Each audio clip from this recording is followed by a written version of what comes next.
Hi, everybody. My name's Johnny, and I'm an alcoholic. I'm glad to be here tonight, and I'm glad to be sober. I'm glad to be in a meeting of Alcoholics Anonymous. I want to thank Claire for extending the privilege of participating in an Alcoholics Anonymous meeting. To me, it's always been my opinion, and I hope it always remains such, that it's some type of a privilege to be allowed to come and sit in these rooms. I hope I don't ever get it through my sick head that I have a right to everything that goes on here, just because I was lucky enough to stumble into a room and get sober and stay that way.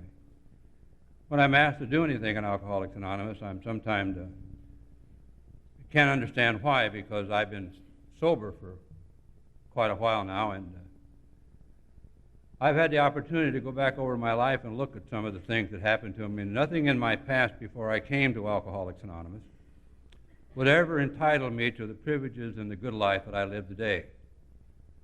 And it's all because of the principles of Alcoholics Anonymous and the actions that are taken here in the kind and loving hand of a firm sponsor who guides me in one of my decisions that I can't make myself.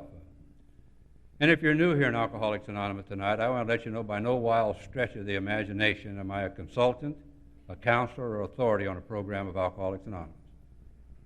I'm an example, good, bad, or indifferent, that the program of Alcoholics Anonymous works. It has been necessary for me to drink anything, smoke anything, swallow anything, or stick anything in my arms at some time before the 4th day of November, 1959, which is a long time between drinks.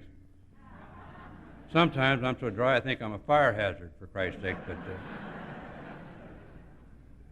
And for you new here tonight, I want to let you know that my first meeting of Alcoholics Anonymous very nearly became my last, because I sat in your meetings of Alcoholics Anonymous that day, and the people come in there and talk to me about being sober, and I didn't think Alcoholics Anonymous had anything to offer me. And the reason I didn't think that is because I was as physically sober when I came to my first meeting of Alcoholics Anonymous as I am tonight. It's physically sober. But that had always seemed to be my problem. If I could have stayed loaded forever, I'd have never came to Alcoholics Anonymous. But I kept getting interrupted out there on my happy road of destiny by people in little black and white cars. I think it's amazing that the longer Alcoholics Anonymous is in operation and the more successful it becomes, the more geniuses in the world try to dream up things to help us. A few years ago, they came up with a breakthrough in the treatment of alcoholism. It was so overpowering that it was everywhere. It was called intervention. The Los Angeles County Sheriffs knew about it in 1940. And if you live the way I lived, they'd intervene in your life too. You don't have to worry about it. But you see, I was sitting in that meeting of Alcoholics Anonymous in a state of undrunkenness, thinking it was being sobriety. And what I've come to learn in Alcoholics Anonymous in all these years that I've been here, that the absence of alcohol or any type of chemicals in my system doesn't necessarily bring about a feeling of sobriety. It's a state of undrunkenness, and sobriety to me is the ability to live peacefully and comfortably and joyously with me and you and God. And if I couldn't do that, I'd probably be drunk before I got home tonight. I could never do it before that fateful day when I sat in my meetings of Alcoholics Anonymous, and there's a very good chance that if I become very complacent and very easygoing and think that I've got it made or I've risen to some position in Alcoholics Anonymous, for me it's no longer to do the things that I've always done here, there's a very good chance I'll be drunk again, because I'm an alcoholic. I'm an alcoholic. If I don't find some way to live with some degree of peace inside of me without any type of mood-altering chemicals in my system whatsoever, there's a good chance that I'm going to have to drink again. And being an alcoholic, if you put me in the wrong place at the wrong time in the wrong set of circumstances, there's a good chance I'll be drunk. So my safety net lies within the cover of Alcoholics Anonymous and the people that are in there. Now, I'm extremely pleased to be here tonight, fully clothed and in my right mind. And I only tell you that because the longer I stay sober in Alcoholics Anonymous, the more necessary it becomes for me to remember from whence I came. And I never want to forget that a little over 40-some years ago right now, I came to in a cell in solitary confinement in a maximum security penitentiary, drifting in and out of total insanity. Now, because of a loving God has expressed himself through our program called Alcoholics Anonymous, it's no longer necessary for me to crawl around on my hands and knees like an animal.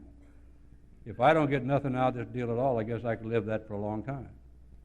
I'd like to be able to stand here and tell you that's what alcohol took me to. Oh, I'd love to be able to tell you that. See, that's where I took me to. The only thing that alcohol ever did in my life. It kept me alive long enough to find the rooms of Alcoholics Anonymous and you people.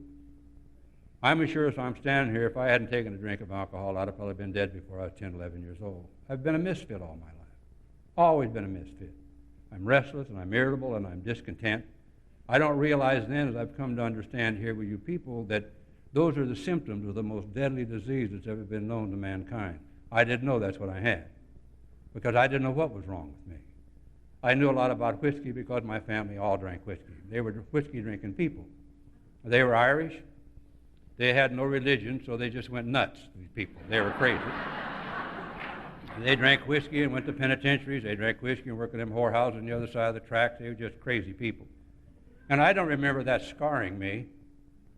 It wasn't until later in sessions with my therapist that I learned that I was scarred by that.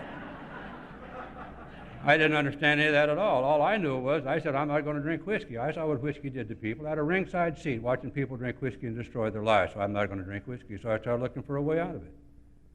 And I looked a lot of places. My grandmother lived till she was 90 years old. She never took a drink of alcohol or smoked a cigarette in her life. And my grandmother wouldn't think it's a big deal I've been sober all this time. My grandmother said, big deal. I haven't had a drink for 90 years. But you look at her like all them non-alcoholics, you tell them you ought to have a drink, make you feel better, from Christ's sake. Get that thing off your face. I don't judge. I just observe and report the facts to you, really. My grandmother found everything she needed to sustain her in life and the insanity that she had to live around. My grandmother found that in her church, and she went to it every day of her life. And I sat around one day, watched my grandmother get this transformation while she was gone, and the idea came to me that maybe I should go where my grandmother goes and do what my grandmother does, and I could become like my grandmother.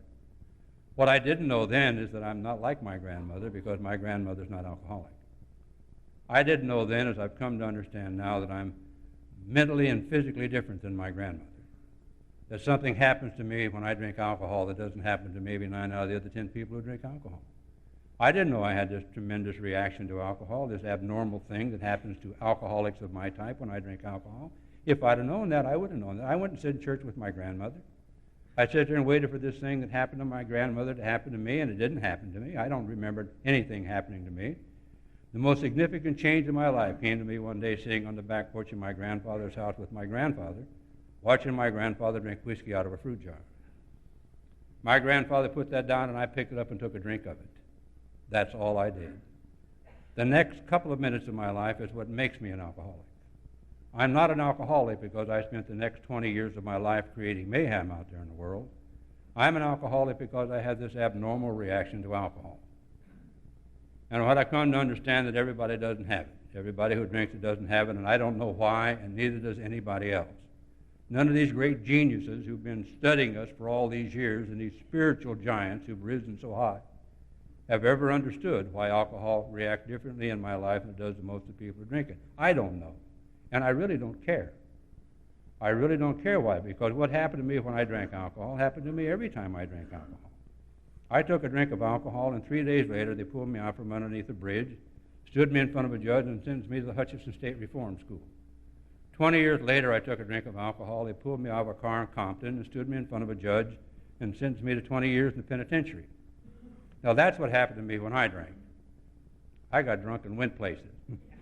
I just travel around out there. I went from reform school to junior penitentiaries to nut houses. Now they call them treatment centers. I'm a little more partial to nut house. It's a little more macho. I've always figured if you're going to be bad, you ought to be bad. I don't think you ought to quit drinking because you puke a little. I think you ought to hang in there. I think you ought to give it everything you got. I think Alcoholics Anonymous work a hell of a lot better when you run out of options. I gave it everything I had out there. I threw everything into the battle of life and lost the battle and didn't know what I was fighting. I didn't know what was wrong with me. It's the most baffling thing in my life, but I didn't understand what was going on because I never one time ever came out of one of those institutions after being sober for a period of time and said to myself, Self, do you realize how long it's been since you've had a drink of alcohol? Do you realize how long it's been since you've had a series of electroshock treatments? Why don't you have a drink?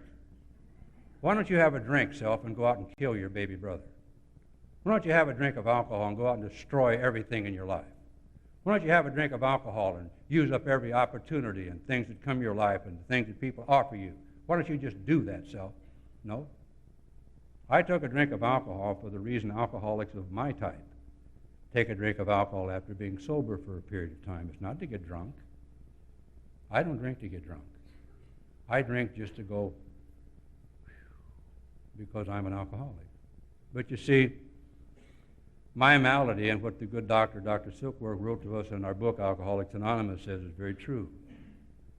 That's all that's required of my disease is to ingest alcohol into my system, because once I put alcohol into my system, then and only then am I drinking to overcome a craving that's beyond all human understanding and beyond all human help. I didn't know that. And so that's what happened to me every time I drank alcohol. Until at the ripe old age of 26 or 27 years old, I ended up in that cell in solitary confinement, in that penitentiary, with everything in my life completely and totally gone. There wasn't a single solitary soul left upon the face of this earth that would send me a penny postcard. They were all gone. But I think they should be gone. And I don't believe that I have any right to have any of them back just because I was lucky enough to stumble into these rooms and get sober and stay that way. I think that anything that's good and decent in my life is some type of an unwarranted gift that I have received from the God I discovered sitting in meetings of Alcoholics Anonymous. That's the way I look at it. I sit in that meeting of Alcoholics Anonymous that day. I wandered into this room, and I sit down in the back row in what I lovingly like to call my throne of contempt. I had my coat collar up and my shades on because I was cool. If I'd have been any cooler when I came here, I'd have froze to death, for God's sake. But there I sit. For all intents and purposes, I'm a dead man. And I'm sitting there staring at the answer that I had sold my soul for. But I didn't recognize the answer because I didn't know what the problem was. It's hard to seek the answer to a problem if you don't know what it is. And I didn't know what it was because I didn't have a clue what was wrong with me. And I sit there this day and watch these people come to this place that I was at. And I've said for a long, long time that I came to my first meeting of Alcoholics Anonymous because the institution I was in let women come in there. I said that I came to my first meeting of Alcoholics Anonymous a long time ago to smell perfume, and that I've been honking and sniffing around here ever since. And that's true to some extent, probably, because maybe that's the vehicle that God chose to bring me into Alcoholics Anonymous. But I've come to understand that that's not the reason that I was where I was at that particular time. You see, my last time out there, I killed me. And all intents and purposes, I ended up in the old Los Angeles County Jail, which I went by today, 128 pounds dead on arrival.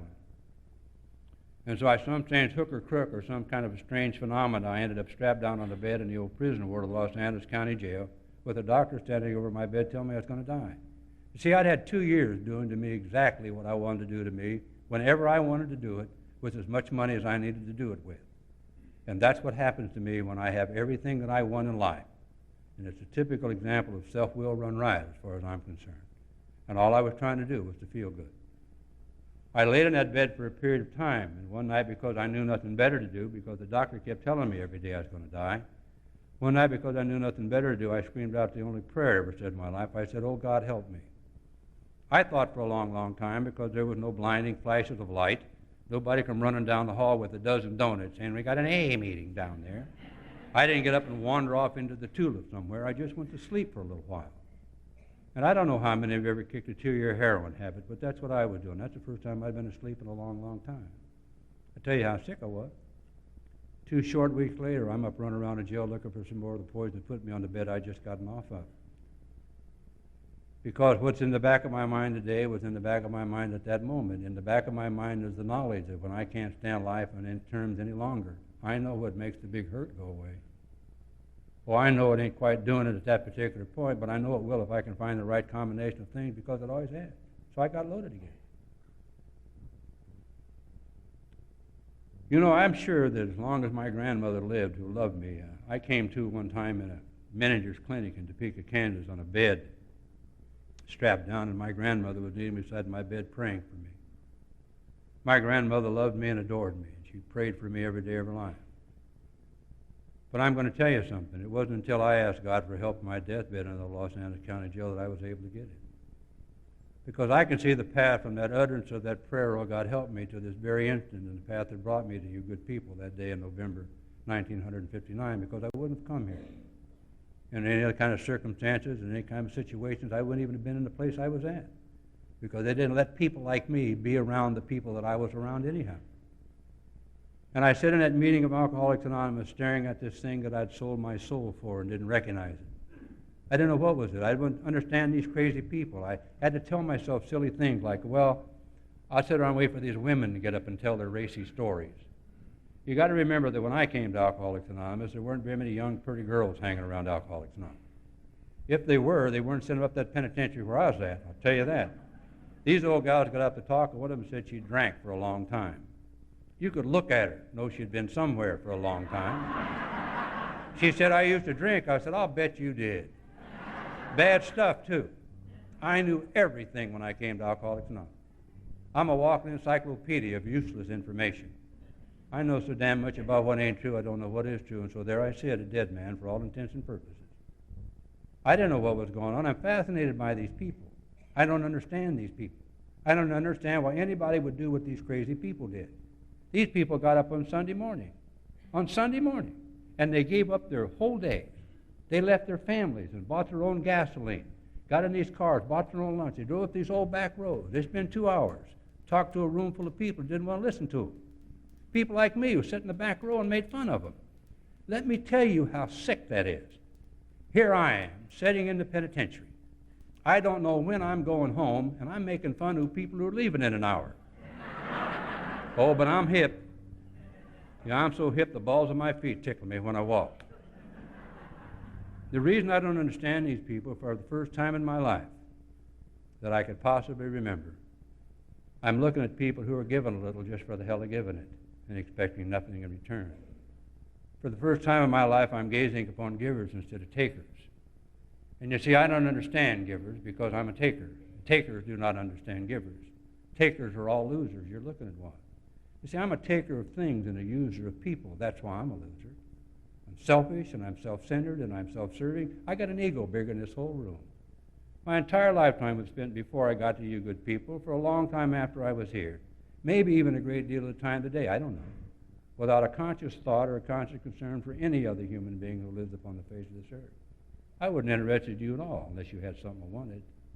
Then when I got it, I cast it aside like so much trash, and I went on about my business. That's the way I lived my life.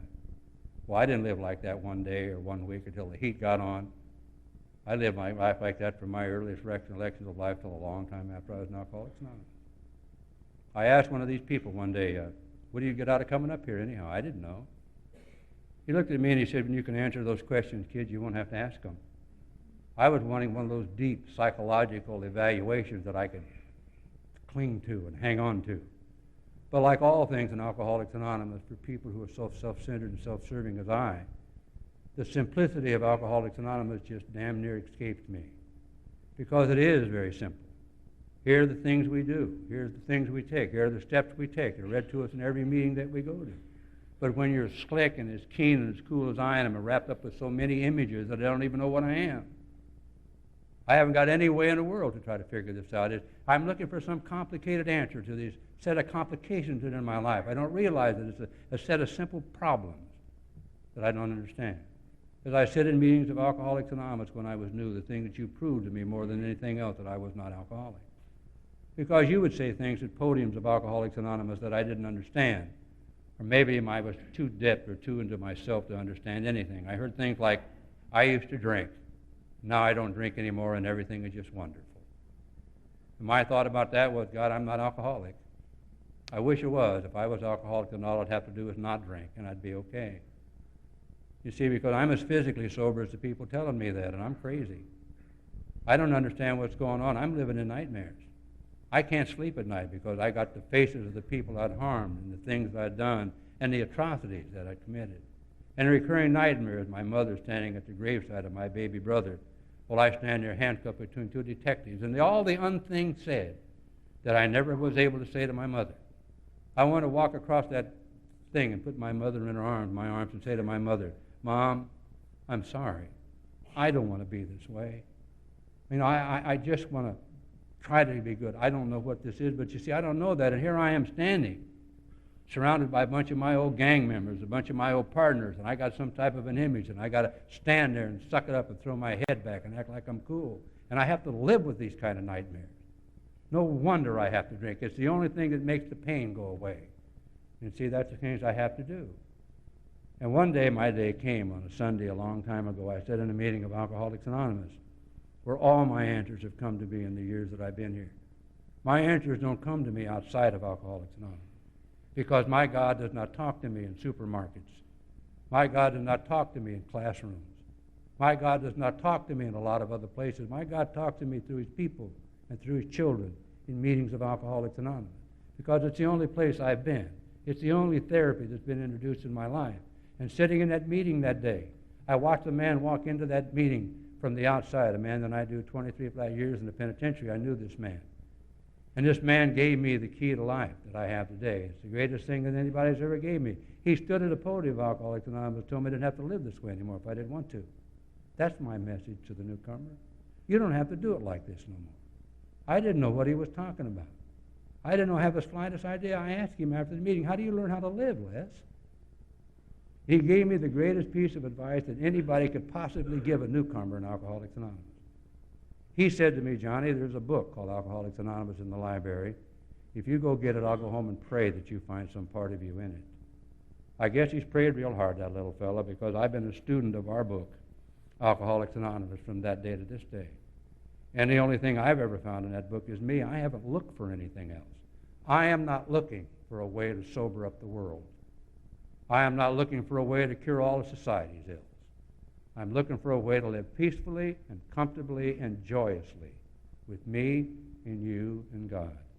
Now, there's a strange phenomenon that takes place in my life, and I wish I could maintain it on a constant basis, but somehow it just drifts in and out. It seems like to me that the closer I adhere to the principles that are written in our book, and the more willing I become to share that knowledge in this fellowship, just for the sheer joy of doing it, the more peaceful and the more comfortable and the more joyous I live with me and the loving God that made me. I had a long period of construction coming to Alcoholics Anonymous because they had a lot of layers of images and self-images and self-things and selfishness and self-centeredness and atrocities I'd committed to be peeled away from me so I could get down to the real thing. One day, the greatest thing that ever happened to me in my life happened to me when I came to this room. The greatest thing that ever happened to me is not getting sober. Sorry. I was sober when I got here. The greatest thing that ever happened to me is not coming to Alcoholics Anonymous. The greatest thing that ever happened to me is not my children being born or my grandchildren being born or the good life that I have today or the lovely wife who brought love into my life. None of those things pale in comparison by the thing that happened to me that day, sitting in a room with a man, doing what our program of recovery says is a fifth step. I heard myself say to that man that I was an alcoholic. And from way down deep inside of me, there came a freedom that I carry with me to this very instant. As I stand here before you tonight, I know exactly what's wrong with me. I don't know what's wrong with you because I can't see inside of anybody else. You see, what's wrong with me is that I'm an alcoholic. And I suffer from a disease called alcoholism. I am not an alcoholic and anything. When I was an alcoholic and something or other, I couldn't have this program. And the reason I couldn't have it is I separated me from you. I'm not like you. I'm a little better than you. I'm a little worse than you. I'm a little smarter than you. I'm a little slicker than you. I'm a little richer than you. I'm a little poorer than you. I'm not like you. When I became just like you, alcoholic, it became my great privilege to practice the only program of recovery for alcoholics of my type in 5,000 years of recorded history. This is the only thing that's ever worked for people like me. And it's not a chore. It's not hard. I'm going to let you know that Alcoholics Anonymous is the easiest thing I've ever done.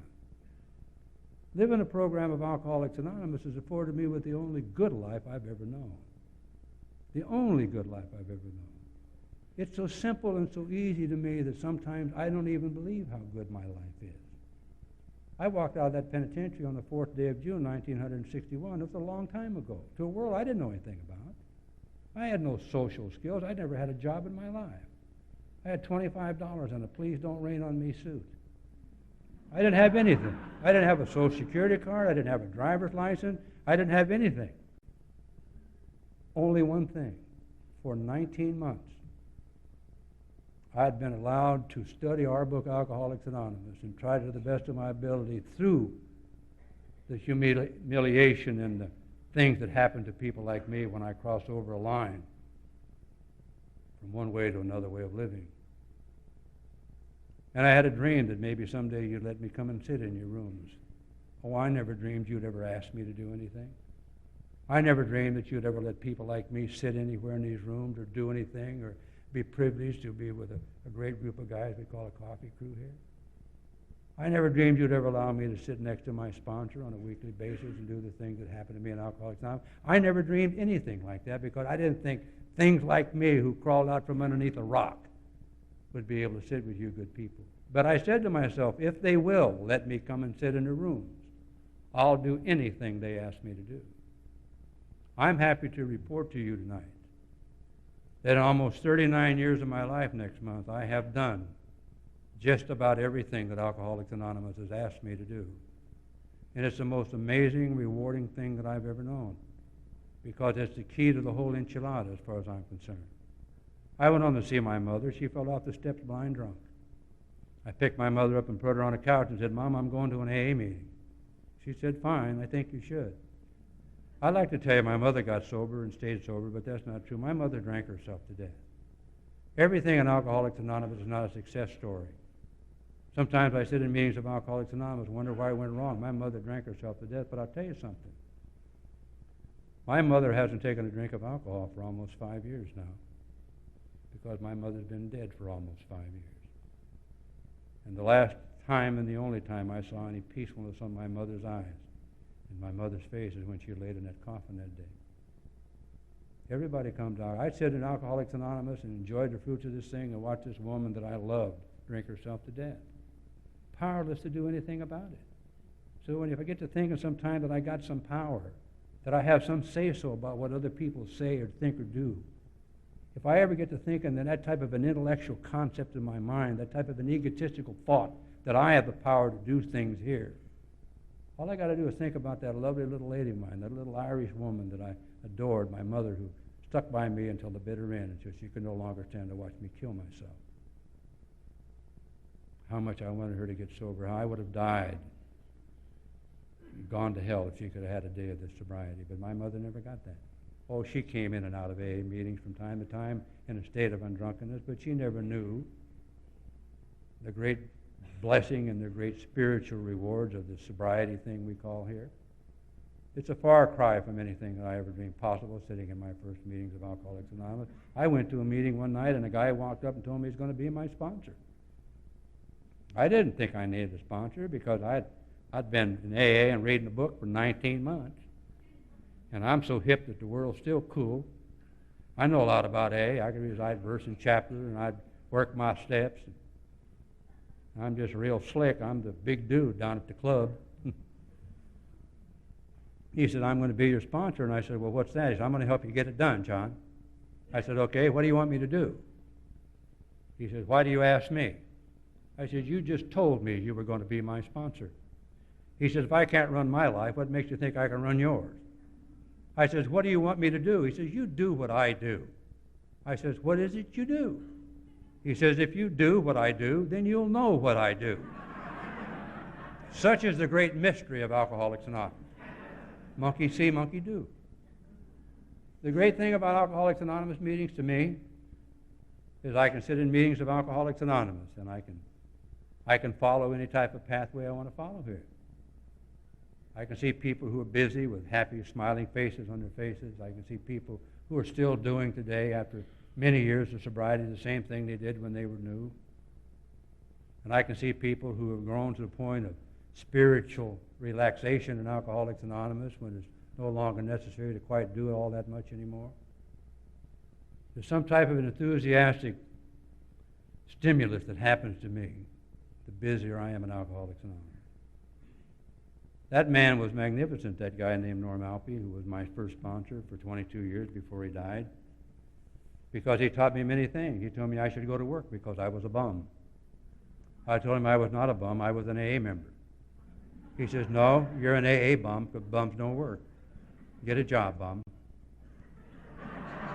He was a mean man to me. He just didn't put up with any of my nonsense. He just, I got a job and went to work. Somebody stole my first paycheck. You want to hear somebody scream, you ought to hear a thief when they get stolen from. I ran it and raved and jumped and hollered. If I caught the guy, you'd have another talker here tonight, because I'd probably be up there in Folsom or someplace, in Pelican Island where they put all the bad dudes, saying your AA don't work. I'm here to tell you AA does work. It works real well.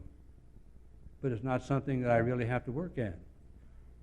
It's something that I just have to live. And there are living examples in Alcoholics Anonymous on how to live in Alcoholics Anonymous. And those are the people I have been drawn to. Norm Alfie was like that. He wouldn't put up with any of my nonsense, but I'd call him in the middle of the night to see if he'd answer the phone. He'd say things like, I'd say to him, Norm, my program ain't working, Norm. He'd say, why don't you try ours? And he'd hang up. And he'd say things like, he'd say, jackass, your program never worked. Is your program at the ripe old age of 27 years old got you crawling around in a cell in solitary confinement, a maximum security penitentiary, drifting in and out of total insanity? That's your program, Johnny. How do you like it?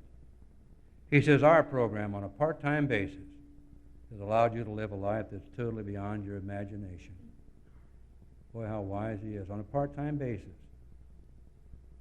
Because I have never been the most perfect example of Alcoholics Anonymous who's ever walked down the road. I have said in meetings of Alcoholics Anonymous with guilt, shame, because I have done things I didn't think were up to the standards, some of the more moral superiors in Alcoholics Anonymous. I've said in meetings of Alcoholics Anonymous with heavy hearts and sorrow because things weren't going my way. But I have said in Alcoholics Anonymous more than enough, with a quiet heart and a peacefulness inside of me that's hard to understand unless you've been there. You see, I know what it's like to live with a quiet heart. I know what the promises of Alcoholics Anonymous are, because they've been fulfilled in my life time and time and time and time and time again. Alcoholics Anonymous is the most fantastic way of life that's ever been my experience to even be near, let alone be able to participate in. This is a fantastic way of life. When my sponsor yelled at me and made me sit still in meetings of Alcoholics Anonymous and pay attention and extend some type of common courtesy to the people next to me, he, in a sense, was trying to introduce me to a God of my very own. I didn't realize that. I didn't realize anything about it at all until I sat in meetings of Alcoholics Anonymous, became more interested in people and what they were doing here and the things they were saying than I was myself. And what I'm reminded of is what my Papa Chuck told me a long, long time ago. He said that God abhors the vacuum, but God abhors the vacuum even more under heaven and earth. He says if I could empty myself of self, I would be automatically full of God. So I say to you that once upon a time I turned around one day and found out that I wasn't looking for anything anymore. And that's my great discovery today. I am not looking for anything anymore. I know where everything is.